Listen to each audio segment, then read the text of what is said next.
Hi, I'm Ray Allegrezza, Editor-in-Chief of Furniture. Today we're live at the Las Vegas Market. I'm here at Angelo Home, which is encased in the Handy Living showroom. And I'm here with Angelo Surmelis, my good friend, and I want to talk to him a little bit about the incredible evolution of his company.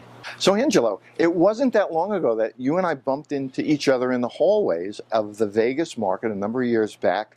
And I recognized you, and I said, "Aren't you Angelo Surmelis?" And you said, "Yes, I am."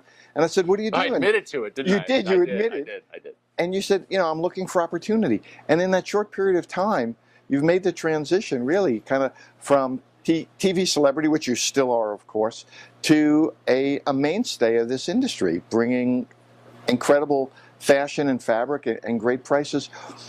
What opportunities did you see, and really what prompted you to come over to this side of the fence? Thank you, first of all, very much. And it's been a fantastic relationship that we've had, and it's because of that kind of stuff that made me excited about furniture. I've always been a furniture geek. I love furniture, but I've always approached it from a consumer standpoint, essentially, because I'm in the design world and I had clients, and so I always looked at furniture as a means to an end to them having this beautiful house or the house of their dreams or the room of their dreams, and I was never on the manufacturing side.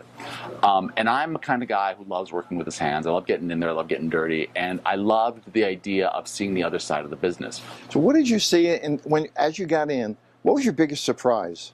Pleasant and unpleasant, maybe. The pleasant surprise was how receptive everybody was, and how I was received, and how many people came out to sort of help me find my way. Which I thought, well, this is awesome, because that doesn't necessarily happen always in the world of television. It's a little different in TV. But the thing that was where I thought there was still opportunity was that we as an industry do not respond as quickly as, say, fashion or technology or even nowadays automotive. There's so many other industries that are responding to not only where the consumer is, but where they are going to be.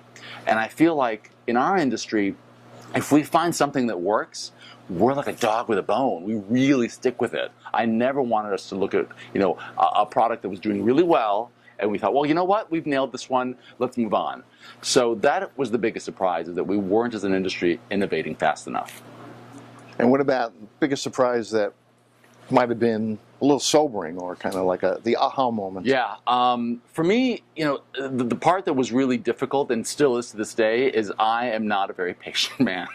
I love things to just move at the speed of light, and we as an industry don't do that. We're a little slower, and part of it is built into the nature of furniture. You can't build furniture as quickly as you can put together a blouse. You've got partnerships now with some pretty heavy hitters. We've been really, really lucky. We have had fantastic relationships with retailers that have embraced what we do.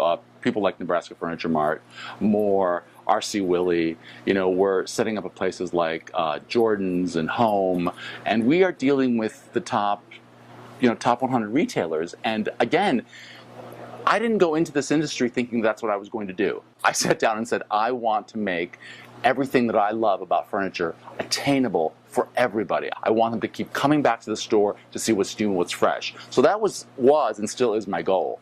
And I think the reason that we've resonated so well with these retailers is because they got just as excited as I did about what we can bring the consumer. And so I always look at these partnerships as really true partnerships. We don't just do business, we're friends, and we really listen to each other and grow the business in a way that I think our customer gets excited when they walk into the store. One of the real mainstays of success is by the time your competitors figure out where you are and try to replicate it, you're already 2 steps ahead. Yeah. So without giving away the trade secrets, because I know you told me last time you'd have to kill me. I am going to have to kill you. What's on the horizon? What do you got up your sleeve? I said this to you early on, that you said, what do you want to do with Angelo Home? And I said, if it lives in your home, I want to be a part of it. If it's in your home, from front of home to back of home to outside of your home, because that's the way that I get excited about stuff in our home. So for me personally, it's about growing the line. They're not just looking for product, they're looking for the story that we're telling. And I think that that's what's really resonating. Well, they say retail is a good story, and you've got a good story. And I love retail. I'm a retail junkie, so I feel unbelievably fortunate to be able to be doing something that is every day a goosebump moment for me. I get excited every day when I go to work. Excellent. Always good to see you. Always. Thank you so much. Thank you. A pleasure.